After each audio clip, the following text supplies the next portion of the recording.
नमस्कार दोस्तों। आज इस क्लास में हिंदी साहित्य पर प्रकाश डालेंगे। इसके अंतर्गत बहुत सारे बिंदु हैं, जैसे हिंदी साहित्य का सूत्रपात कब हुआ अर्थात प्रारंभ, पहला ग्रंथ कौन सा है, हिंदी साहित्य लिखने की प्रवृत्ति, लक्षण और समय सीमा को भी देखेंगे। प्रथम लिखने वाले कौन सा व्यक्ति थे, कहाँ के रहने वाले थे, किस भाषा में लिखे, इन सभी बिंदुओं को हम आज इस क्लास में बताएंगे ताकि आपका कॉन्सेप्ट क्लियर हो जाए। अक्सर यहाँ से 2-3 प्रश्न गारंटी मैं लेता हूँ कि हर परीक्षा में आती है। बिहार स्टेट दे रहे हैं, झारखंड टेट दे रहे हैं या कोई भी हाई स्कूल शिक्षक पात्रता परीक्षा, तो अब आंख मूंद करके तैयारी करें। सबसे पहले इतिहास की परिभाषा आप समझिए। इतिहास कहते किसे हैं? तो इतिहास का अर्थ है ऐसा ही था, ऐसा ही हुआ। इसमें 2 बातें स्पष्ट है। इतिहास का संबंध अतीत से होता है। अतः संक्षेप में इतिहास के किसी भी तथ्य, तत्व एवं प्रवृत्ति के वर्णन, विवरण, विवेचन, विश्लेषण का जो भी कालक्रम की दृष्टि किया जाए या किया गया हो, उसे इतिहास कहा जाता है। अब भारत के इतिहासकार क्या कहते हैं, उनके दृष्टिकोण से क्या है भारत का इतिहास के प्रति भारतीय दृष्टिकोण प्रायः आदर्शमूलक है। बिल्कुल सही है, आदर्शमूलक। जैसे हम किसी की चरित्र पर, किसी के रास्ते बनाए हुए रास्ते पर हम चलते, जैसे भगवान श्री राम हो गए, माता सीता हो गए, इनके आदर्श रास्ते पर हम सभी लोग चलते हैं। अध्यात्मवादी अर्थात यहाँ पे ज़्यादा अध्यात्म से जुड़े हुए हैं, इसलिए घटना से ज़्यादा चरित्र को अधिक ध्यान दिया जाता है। ये कौन कहता है? हिंदी साहित्य में किसका? भारतीय दृष्टिकोण की नज़र है।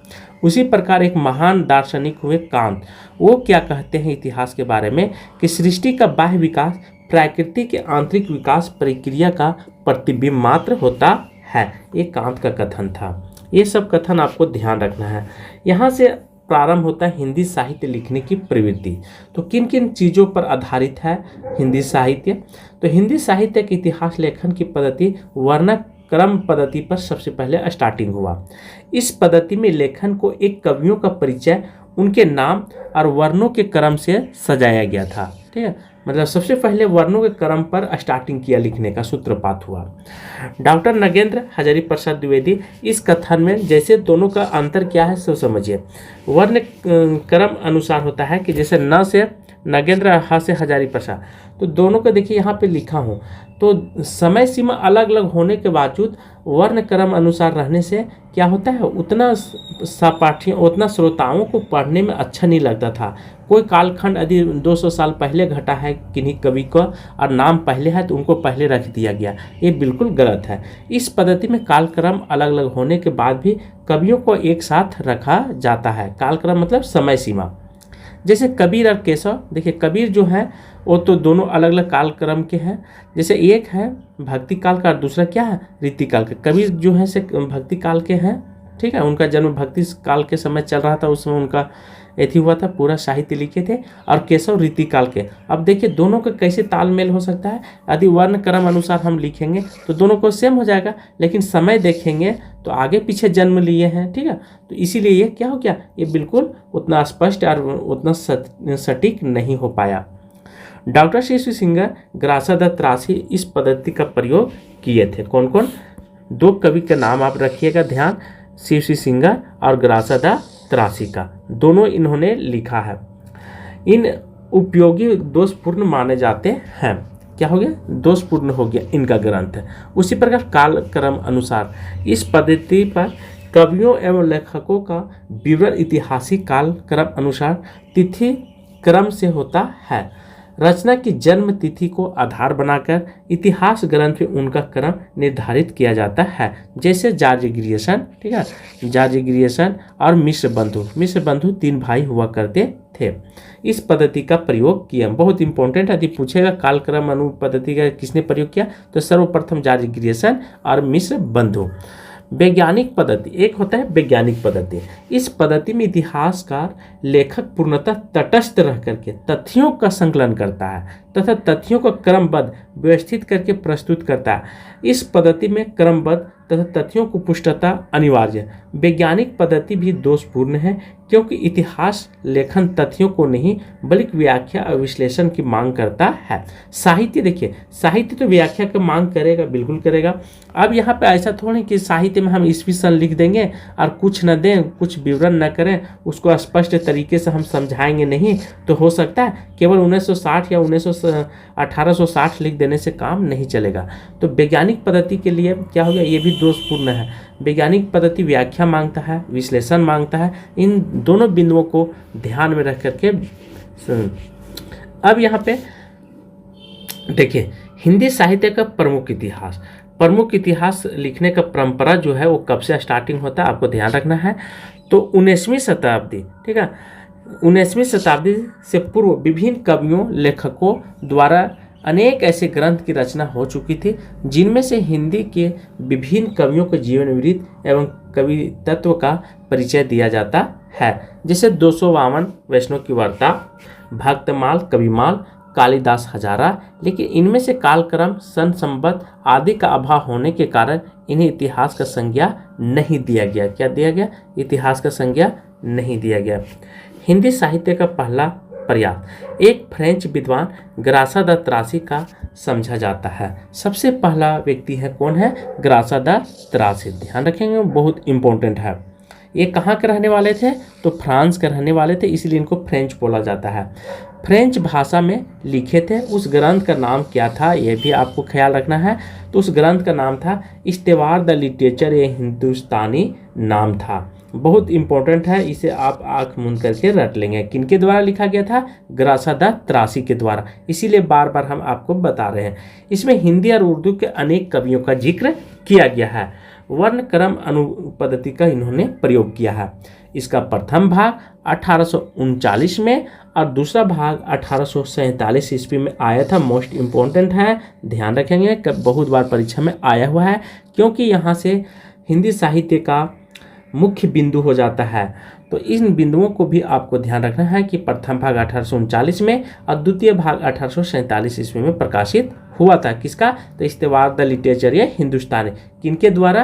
तो ग्रासा द त्रासी के द्वारा। किस भाषा में? तो फ्रेंच भाषा में। तो इसमें किन किन कवियों को रखा गया? तो हिंदी या उर्दू कवियों को रखा गया। इतनी सारी पॉइंट आपको कंठस्थ कर लेनी है। 1871 में दूसरा संस्करण आया, जिसमें से 3 खंडों में विभक्त था। देखिए, संस्करण अलग होता है और भाग अलग होता है। संस्करण मतलब तो जो छप करके शोध करके आता है उसे संस्करण कहा जाता है, और भाग होता है 1, 2, 3, जैसे ABC, इसे भाग बोला जाता है। संविधान में भी भाग का जिक्र किया गया है। इस ग्रंथ का महत्व केवल इसी दृष्टिकोण से है, इसमें हिंदी काव्य का सर्वप्रथम इतिहास प्रस्तुत करने का प्रयास किया गया। यही है सूत्रपात करने वाले, हिंदी साहित्य लिखने वाले। कभी भी पूछेगा कोई क्वेश्चन में कि हिंदी साहित्य का सूत्रपात किनके द्वारा किया गया, तो आप आंख मूंद करके मारेंगे ग्रासा द त्रासी के द्वारा। ठीक है, कौन सा बुक? द इस्तेवार द लिटरेचर, ये हिंदुस्तानी। ठीक है, क्यों है? थोड़ा सा नाम जटिल है, क्योंकि ये फ्रेंच भाषा में लिखे थे। तो फ्रेंच भाषा में जो नाम रखे हैं ना, वो हिंदुस्तानी तो रखे हैं, पर ये हिंदुस्तानी रखे। हम लोग हिंदुस्तान बोलते हैं, तो इसीलिए थोड़ा सा नाम अलग अलग है। इनका 2 भाग आया था। प्रथम भाग 1839, दूसरा भाग 1847, और तीसरा संस्करण आया, ठीक है, तो 1871 में प्रकाशित हुआ था। अन्यथा कवियों को कालक्रम के स्थान पर अंग्रेजी वर्ण क्रम से प्रस्तुत करना, काल विभाजन एवं युग्म प्रवृत्तियों के विवेचन का कोई प्रयास न करना, हिंदी के कवियों का इतर तितर भाषाओं मिटा देना, ऐसी त्रुटियां हैं। ये जो है ग्रासा द त्रासी के द्वारा लिखा गया हिंदुस्तानी या इस्तेवार द लिटरेचर, तो इसमें थोड़ा सा इतर तितर भाषाओं का प्रयोग किया गया, जिसका कोई सार्थक अर्थ नहीं निकलता है। ठीक है, तो इस प्रयास में, मतलब इस दृष्टिकोण से देखें तो इसमें कुछ त्रुटियां हैं, दोष हैं। शिव सिंह सिंगर के द्वारा, जिन्होंने शिव सिंह सरोज नाम करके 1883 में एक पुस्तक लिखती है। लगभग 1000 कवियों का जीवन चरित्र, उनकी कविताओं का उदाहरण सहित प्रस्तुत करने का प्रयास किया गया। जन्म काल, रचना काल आदि का संकेत भी दिए गए। शिव सिंह सरोज में प्रथम बार इतनी अधिक संख्या में कवियों तथा कविता संबंधी जानकारी को 1000 एकत्र करने का सराहनीय प्रयास किया गया। सर जॉर्ज ग्रियर्सन, उसके बाद ग्रियर्सन महोदय ने लिखते हैं, ठीक है। ग्रासा द त्रासी के बाद सर जॉर्ज ग्रियर्सन पुस्तक लिखने का प्रयास करते हैं। इनके द्वारा 1888 में एस्थेटिक सोसाइटी ऑफ बंगाल पत्रिका विशेषांग में जॉर्ज ग्रियर्सन द्वारा लिखा गया था, मतलब छपा था 1888 में, बहुत इंपॉर्टेंट है। इन्होंने भी बुक लिखे हैं, ध्यान रखेंगे। ग्रासा द त्रासी और ग्रियर्सन दोनों बुकों को आपको कंठस्थ कर लेनी है। इनके द्वारा लिखा गया था the modern vernacular literature of Hindustan का प्रकाशन किया था 1888 में। किनके द्वारा? तो ग्रियर्सन के द्वारा, ठीक है, ग्रियर्सन के द्वारा। और इन बिंदुओं को आपको ध्यान रखना है, जो नाम से इतिहास न होते हुए सच्चे अर्थों में हिंदी साहित्य का पहला इतिहास माना जाता है। इतना जरूर कहा जा सकता है कि हिंदी भाषा और हिंदी साहित्य के स्वरूप एवं विकास के संबंध में जिस दृष्टिकोण का परिचय दिया गया वह ग्रियर्सन ने दिया। ग्रियर्सन महोदय ने अपने ग्रंथ में केवल हिंदी कवियों को ही शामिल किया। इस ग्रंथ में पहली बार कवियों के लेखक और काल क्रम अनुसार वर्गीकरण किया, उनकी प्रवृत्ति भी प्रकाश डाला गया। ग्रियर्सन के इस ग्रंथ में 11 विभिन्न अध्यायों का बांट दिया गया है। प्रत्येक अध्याय का काल, ठीक है, विशेष का सूचक है। लगभग 952 कवियों का जीवनी इस ग्रंथ में जिक्र किया गया है। बंधु द्वारा मिश्र विनोद नाम करके एक पुस्तक आती है, ठीक है। इनके 3 भाई हुआ करते थे, कृष्ण बिहारी, सुखदेव बिहारी और गणेश बिहारी, 3 भाई हुआ करते थे। इनके द्वारा रचित मिश्र विनोद 4 भागों में विभक्त है। प्रथम भाग 1913 में प्रकाशित हुआ और चतुर्थ भाग, यहाँ टाइपिंग में मिस्टेक है, ठीक है, तो चतुर्थ भाग 1914 में प्रकाशित हुआ। और चतुर्थ भाग जो 1914 में प्रकाशित हुआ, इसमें 5000 कवियों का स्थान दिया गया। दूसरे में 8 कालखंडों में विभक्त है, मतलब दूसरी और क्या है, ये 8 कालखंडों में विभक्त है। कौन सा? चतुर्थ भाग। इतनी सारी बात आपको ध्यान रखना है। हिंदी साहित्य काल विभाजन। अब काल विभाजन करना बहुत इम्पोर्टेंट होता है। किसी भी साहित्य को अध्ययन करना साहित्यकार के लिए और पाठकों के लिए बहुत ही जरूरी होता है। अब उसे हम काल विभाजन के तौर पर रखेंगे तो हमें अध्ययन करने में आसानी होगा, उन चीज़ों को जानने में हमें आसानी होगा, इसीलिए कालखंड का विभाजन किया गया है। तो सर्वमान्य जो है से आदिकाल, पूर्व मध्यकाल और उत्तर मध्यकाल, आधुनिक काल और संक्रांति काल, ये 5 मुख्य प्रवृत्ति के आधार पर बांटा गया है। आपको ध्यान रखना है। प्रवृत्ति के आधार पर कहा जाए तो वीर गाथा काल, भक्ति काल और रीतिकाल और गद्य काल के रूप में आदिकाल को विभक्त किया गया है। साहित्य के नाम के आधार पर भारत तेंदु युग रखा गया, ठीक है। उसके बाद द्विवेदी युग रख दिया गया। ये 2 साहित्य के नाम पर। भारत तेंदु का नाम इसलिए कि 1880 में इनका जन्म होता है, तो यहीं से साहित्य की उत्पत्ति होता है। भारत तेंदु केवल 7 वर्ष की आयु में एक कविता की रचना करके अपने पिता को सुनाया करते थे। उसके बाद द्विवेदी युग आता है। अब लास्ट में धर्म सुधारक के आधार पर भी हिंदी साहित्य को विभक्त किया गया, जैसे पूर्ण जागरण काल, सुधार काल और उत्तरोत्तर काल। ये 3 भागों में बांटा गया, किसके? आंदोलन के आधार पर। अब जॉर्ज ग्रियर्सन का काल विभाजन देखेंगे। सर्वप्रथम जॉर्ज ग्रियर्सन द्वारा रचित the modern vernacular literature of Hindustan कब प्रकाशित हुआ था? तो 1888 में एस्थेटिक सोसाइटी ऑफ बंगाल पत्रिका में ये प्रकाशित हुआ था। ध्यान रखेंगे 1888 में। इन्होंने कितने नाम दिए हैं देखिए। फर्स्ट में चारण काल कहते हैं, और सेकेंड जो है सो 15वीं शताब्दी के धार्मिक पूर्ण जागरण काल कह करके संबोधित करते हैं। थर्ड जय सिंह की प्रेम कविता में विभक्त करते हैं हिंदी साहित्य को। फिर है वज्र का कृष्ण संप्रदाय, मुगल दरबार, तुलसीदास के अन्य कवि, रीतिकाल, कंपनी के शासन, और 10 है 18वीं शताब्दी, 11 है महाराजा किटोरिया के शासनकाल। अर्थात ये टोटल हिंदी साहित्य को 11 कालखंडों में विभक्त करते हैं, जो कि उतना सार्थक नहीं हो पाया। मिश्र बंधु का काल विभाजन मिश्र बंधुओं ने अपनी पुस्तक मिश्र विनोद में 1913 में, ठीक है, जो कि 1913 में प्रकाशित हो, निम्न काल का विभाजन किया। कभी पूछेगा कि कहाँ पे विभाजन किए हैं तो लिखेंगे मिश्र विनोद में। इन्होंने पहले को प्रारंभिक काल कहा। जो आचार्य रामचंद्र शुक्ल ने आदिकाल कहा, इन्होंने क्या कहा, प्रारंभिक काल। और प्रारंभिक काल को दो भागों में बांट दिया गया, अर्थात आदिकाल को एक पूर्व प्रारंभिक काल कह करके संबोधित किए और दूसरा का उत्तर प्रारंभिक काल। पूर्व प्रारंभिक काल का समय सीमा 700 से 1343 ईस्वी और उत्तर प्रारंभिक काल को 1344 से 1444 विक्रम संवत में।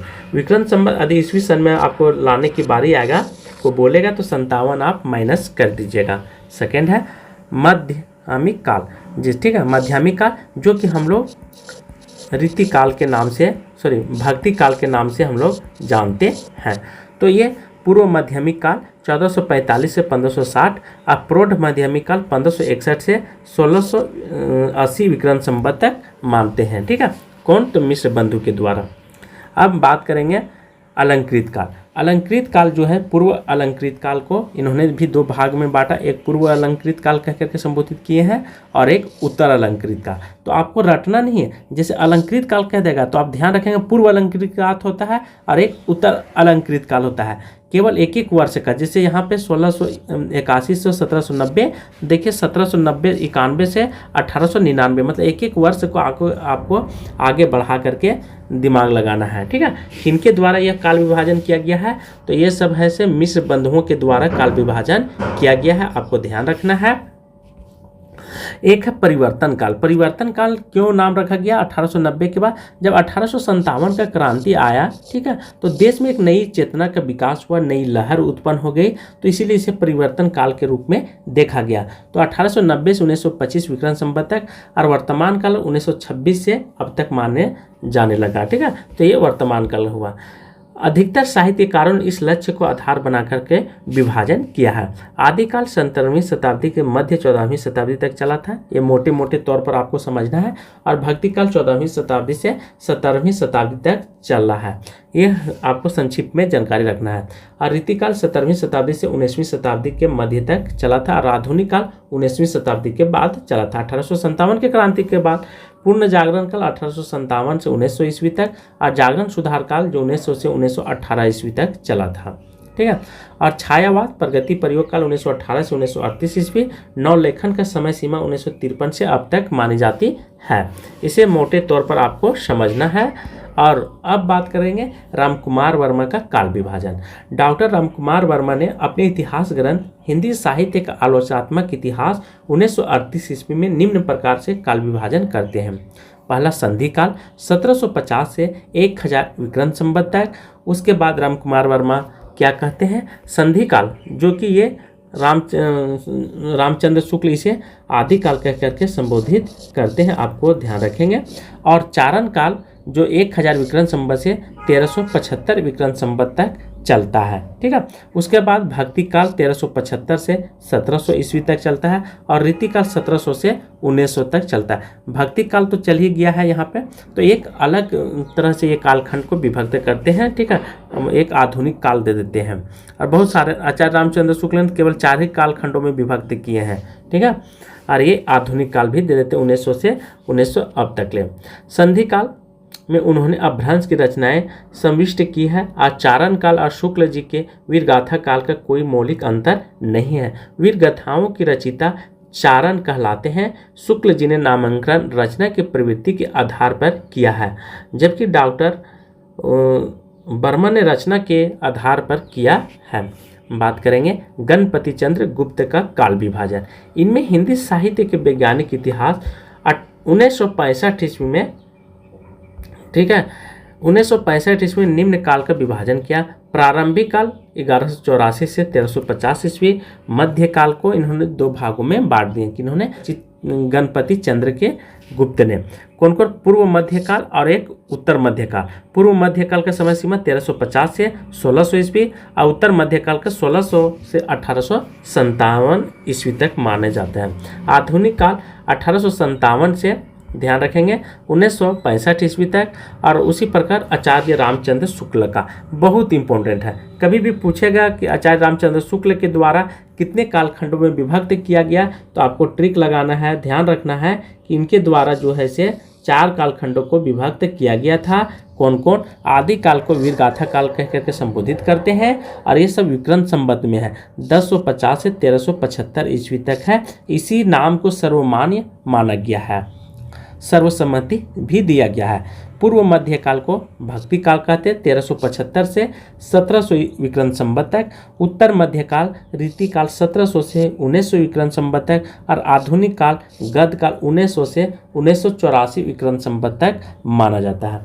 बात यहाँ ये चीज़ नहीं है, यहाँ पे घुमा करके पूछ देगा कि आचार्य रामचंद्र शुक्ल के द्वारा वीरगाथा काल का समय सीमा कब माना गया, तो 1050 से 1375 मानेंगे। ठीक है। उसी प्रकार देखिए उल्टा पलटा थोड़ा सा लगता होगा कि भक्ति काल को पूर्व मध्य काल कह दिए हैं। यह तो एक साइड रहता, आदि काल, भक्ति काल, रीति काल और गद काल एक साइड रहता, लेकिन थोड़ा सा अटपटांग है, तो आपको ऐसे ध्यान रखना है। ठीक है, इस ट्रिक को आपको ख्याल रखना है। वीरगाथा काल, भक्ति काल, रीति काल, गद काल, ये हो गया। दूसरा ऑप्शन ऐसे याद रखना है कि आदि काल, पूर्व मध्य काल, उत्तर मध्य काल, आधुनिक काल। तब आपको समझ में आ जाएगा कि आदि काल को आचार्य रामचंद्र शुक्ल वीरगाथा काल भी कहते हैं और पूर्व मध्य काल को भक्ति काल भी कहा है, अर्थात ये दोहरा नामांकन करते हैं। कौन? तो आचार्य रामचंद्र शुक्ल। ऐसे बहुत सारे विद्वान हैं कि दोहरा नामांकन करते हैं। और डॉक्टर बच्चन सिंह, इनके द्वारा आदि काल को क्या बोले हैं, तो अभ्रंश काल कह करके संबोधित करते हैं। भक्ति काल 1650 से 1857 ईस्वी तक, रीति काल 1857 से अब तक मानते हैं। आचार्य विश्वनाथ प्रसाद मिश्र के द्वारा काल विभाजन किया गया है, उसे भी हम चर्चा करेंगे, अध्ययन करेंगे। जैसे आदि काल का संवत 1000 से 1400 ईस्वी तक, उसी प्रकार पूर्व मध्य काल जो कि भक्ति काल के रूप में इन्होंने संबोधित करके बोलते हैं, तो 1400 विक्रम संवत से 1700 ईस्वी तक। उत्तर मध्य काल श्रृंगार काल 1700 से 1900 विक्रम संवत तक। आधुनिक काल जो कि आचार्य रामचंद्र शुक्ल ने इसे गद काल कह करके संबोधित करते हैं, इनका समय सीमा लगभग मैच करता है, 1900 से अब तक होता है। राम खिलावन पांडे, यहाँ से 1 क्वेश्चन 2 क्वेश्चन गारंटी में लेता हूँ।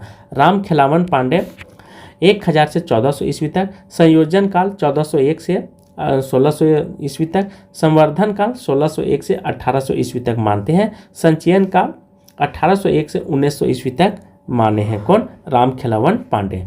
राम स्वरूप चतुर्वेदी का काल विभाजन देखेंगे, इन्होंने भी दोहरा नामांकन किए हैं। ठीक है, आचार्य रामचंद्र शुक्ल की तरह। देखिए वीरगाथा काल को आदि काल कहते हैं और भक्ति काल को पूर्व मध्य काल और रीति काल को उत्तर मध्य काल और आधुनिक काल को गद काल कहते हैं। 1000 से 1350 ईस्वी तक और 1350 से 1650 ईस्वी तक और 1650 से 1850 ईस्वी तक, और गद काल जो है से 1850 ईस्वी। लगभग इनका जो है से मैच करता है किनके? आचार्य रामचंद्र शुक्ल के द्वारा। हिंदी साहित्य का प्रारंभ, हिंदी साहित्य का प्रारंभ जो है लिखने का रामकुमार वर्मा मानते हैं कि 7वीं शताब्दी से प्रारंभ हुई थी, अर्थात 693 ईस्वी से। राहुल सकृत्यायन मानते हैं मोटे तौर पर 8वीं शताब्दी से मानते हैं। कभी कभी यदि आपको पूछेगा मोटे तौर पर तो 8वीं शताब्दी लिखा रहेगा, वहाँ हर तरह से आपको क्वेश्चन डालेगा। और डॉक्टर गिरियसन 700 ईस्वी से 1400 ईस्वी के बीच में मानते हैं। मिश्र बंधु 643 से 1389 ईस्वी तक मानते हैं। रामचंद्र शुक्ल 993 से 1050, ये विक्रम संवत में है। ठीक है, 993 से प्रारंभ मानते हैं हिंदी साहित्य का लिखने का। और हजारी प्रसाद द्विवेदी 1000 ईस्वी से 1400 ईस्वी के बीच में मानते हैं। 7वीं शताब्दी के मध्य से अर्थात 1796 से 1418 तक डॉक्टर नगेंद्र का मानना है। और 1184 से 1350 गणपति गुप्त को मानना। 8वीं सदी बौद्ध सिद्धों का सहित ये डॉक्टर नगेंद्र जी का कथन है। आधुनिक काल का डॉक्टर नगेंद्र का कथन देखेंगे, इन्होंने भी विभक्त किए हैं। तो पूर्ण जागरण काल कह करके संबोधित करते हैं किसको? भारत तेंदु को, क्योंकि भारत तेंदु का जन्म जब 1857 में 1880 में होता है और क्रांति आ जाती है 1857 में। इनका मानना है 1857 में जो क्रांति आई थी वो चेतना का विकास, लोगों में लहर हो गया कि हमें देश को आज़ाद करना है। पुनः जागरण मतलब सब लोग जाग गए हैं कि देश क्या होता है, आज़ादी क्या होता है। इन तमाम बिंदुओं को उन्होंने समझना स्टार्टिंग कर दिया भारत के लोगों ने। तो इन्होंने इसी को ध्यान में रखते हुए 1857 से 1900 ईस्वी तक मानते हैं। जागरण सुधार काल का द्विवेदी युग 1900 से 1918 ईस्वी और छायावाद 1918 से 1938 ईस्वी। छाया उत्तरोत्तर काल का समय सीमा प्रगति काल जो 1938 से 1953 ईस्वी और नवलेखन काल 1953 से अब तक मानते हैं। कौन, आधुनिक काल। ठीक है, तो ये हो गया पूरा सारांश, आपको हमने बता दिया है। हम बात करेंगे नामांकन के लिए। यदि कोई पूछेगा तो जॉर्ज ग्रियर्सन ने आदि काल को चारण काल कह करके संबोधित करते हैं। आचार्य रामचंद्र शुक्ल वीर गाथा काल कह करके संबोधित किए हैं। महावीर प्रसाद द्विवेदी जी बीज वापन काल कहते हैं। राहुल चक्रित्यायन सिद्ध सामंत काल कहते हैं। मिश्र बंधु प्रारंभिक काल। आचार्य विश्वनाथ प्रसाद वीर काल। बहुत इंपॉर्टेंट है, यहाँ पे फंसाने वाला क्वेश्चन है थोड़ा सा। वीर काल आचार्य रामचंद्र शुक्ल के द्वारा, महावीर प्रसाद के द्वारा बीज वापन काल, ये दो चीज़ है वह अक्षर से आता है तो इसको ध्यान रखेंगे। और आचार्य रामचंद्र शुक्ल के द्वारा वीर गाथा काल, ये तीनों चीज़ों को आपको ख्याल रखना है। तो विश्वनाथ प्रसाद के द्वारा वीर काल, और महावीर जी जन्म हुए थे अर्थात बजरंग बली वो बीज से जन्म हुए थे, तो आपको ध्यान रखना है कि बीज वापन काल। और आचार्य रामचंद्र जी बहुत ही वीर थे, इसीलिए तो उनको गाथा, उनके जो कहानी को आज हम लोग कहा करते हैं, गाथा करते हैं, मतलब एक जगह दूसरे जगह करते हैं। तो आचार्य रामचंद्र शुक्ल को वीर गाथा काल, इस तरह से ट्रिक लगाना है। अब बात करेंगे विश्वनाथ। पूरे विश्व को जीतना है तो वीरता से आपको लड़ना पड़ेगा, तभी तो आप पूरे विश्व को जीत पाएंगे। तो ये हो गया आपका ट्रिक। क्या है, इस ट्रिक को आपको भूलना नहीं है। राम कुमार वर्मा संधि काल और चारण काल कह करके संबोधित करते हैं। आचार्य प्रसाद द्विवेदी आदि काल कहते हैं। सुमन राजे अंधकार काल कहते हैं। चंद्रधर शर्मा गुलेरी अपभ्रंश काल कह करके पुरानी हिंदी को संबोधित करते हैं। ये सब पॉइंट आपको रट लेनी है। नवलेखन पांडे, ठीक है, राम वासुदेव सिंह कह करके संबोधित करते हैं हिंदी आदिकाल को। अब प्राचीन काल शंभुनाथ सिंह, वीर प्रशासित काल विजेंद्र नाथ स्नातक कह करके संबोधित करते हैं। किसको, तो आदिकाल को। आदिकाल मतलब प्रारंभ का समय। अत्यधिक विरोधी व व्याघातों का युग हजारी प्रसाद द्विवेदी रासो शब्द की उत्पत्ति से मानते हैं। अब यहाँ पे सेकेंड है पॉइंट है कि रासो शब्द की उत्पत्ति, रासो शब्द की उत्पत्ति कहाँ से हुआ, किन बिंदुओं से माना जाता है। तो ग्रासा दास राशि से मानते हैं। कविराज श्यामलाल दास काशी प्रसाद जसवाल ये रहस्य से मानते हैं। और पंडित हजारी प्रसाद शास्त्री जो है रहस्य मानते हैं। आचार्य रामचंद्र शुक्ल विशलदेव रासो से मानते हैं और हजारी प्रसाद द्विवेदी रासक से मानते हैं, ये ध्यान रखेंगे। उसी प्रकार चंद्रबली पांडे विश्वनाथ प्रसाद मिश्र से मानते हैं। विंदेश्वरी पाठक राजयस से मानते हैं। नरोत्तम स्वामी रसिक से मानते हैं। रामस्वरूप चतुर्वेदी राउस या रस से मानते हैं। दशरथ शर्मा माता प्रसाद गुप्त और गणपति चंद्र गुप्त ये रास से मानते हैं, बहुत इंपॉर्टेंट है, ठीक है, ये ध्यान रखेंगे। नंद दुलारी वाजपेयी रासक से मानते हैं। क्लास में यहीं पे समाप्त करता हूँ। आज इस साहित्य के इस क्लास में हम बहुत सारे बिंदुओं पर प्रकाश डाले हैं। यदि अच्छा लगेगा तो लाइक कीजिएगा, शेयर कीजिएगा और सब्सक्राइब कीजिएगा। थैंक यू, धन्यवाद।